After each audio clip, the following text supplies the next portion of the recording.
Good morning. It's May 28th, and I'm Nashika from Chale News. A lot to get through today. Ghanaians are landing home after fleeing xenophobic attacks in South Africa, and one evacuee went on camera to show us exactly what was done to him. The MoMo fee controversy has a new name. The NPP is calling it a backdoor E-Levy. Plus, NASA took a photo of Lake Bosomtwe from space, and what it shows is damning. Let's go. The first repatriation flight touched down in Accra on Tuesday. Around 300 Ghanaians on board, over 800 registered to leave. One evacuee didn't just tell us what happened in South Africa. He showed us, on camera, the wounds on his body from xenophobic attacks. These are people who built lives there. Businesses, years of work, gone. Full breakdown on Chale.news. At the airport to receive them was Mpreso MP Davis Ansah Opoku, meeting his own constituents off that flight.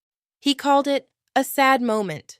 Some of those returnees had sold everything they owned at knockdown prices just to afford the ticket home. Let that sink in. The MoMo levy row has a new label now. The NPP minority is formally calling MTN's suspended 0.75% wallet-to-bank fee a backdoor e-levy, accusing the Mahama government of sneaking back the very tax that helped cost them the 2024 election. The Bank of Ghana suspended the charge after public uproar and a heated parliament session. The politics here are sharp.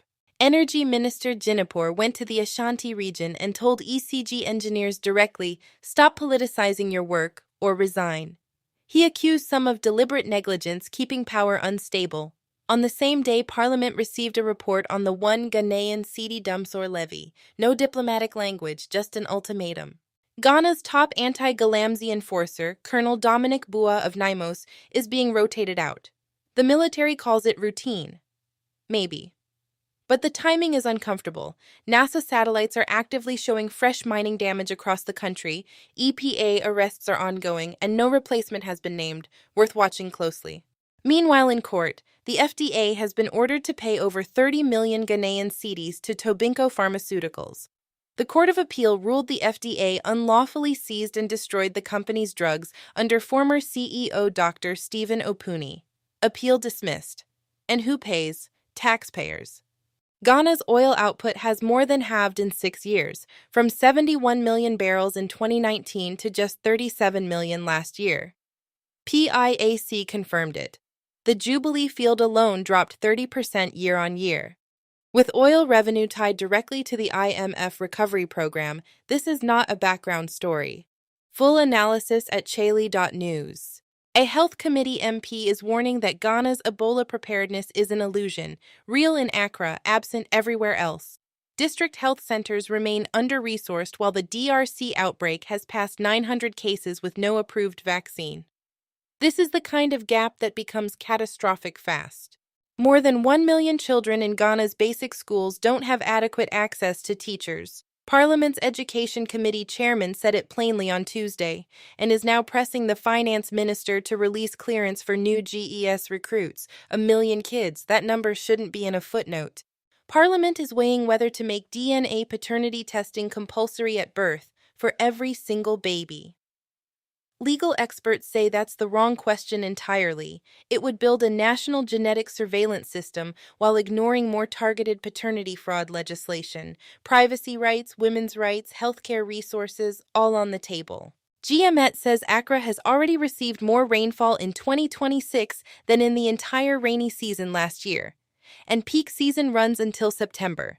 If you're in a flood-prone area, don't wait for the water to come knocking. Check official advisories now. Back to galamsey, and this image is something else. NASA's Landsat satellite captured gold-colored patterns scarring the shoreline of Lake Bosomtwe, a sacred lake, visible from orbit. Ghana's illegal mining crisis, photographed from space. Chale, Medeama are champions. The Tarkwa club came from behind at a packed TNA stadium Wednesday night, beat Basake Holy Stars 2-1, and lifted the GPL title, only their second ever. Tarkwa was electric. FIFA has been subpoenaed by U.S. authorities over 2026 World Cup ticketing chaos. New Jersey's AG described it as a gauntlet of confusion, fake scarcity, and impossibly high prices. With the Black Stars in the tournament, Ghanaian fans trying to get tickets need to know this fight is happening. The Bank of Ghana governor says processing gold, cocoa, and oil locally is long overdue and could cause a drastic shift in Ghana's balance of payments. He said it at a gold bod refinery signing. The vision is right. The question is whether the output is there to back it, given oil production has halved.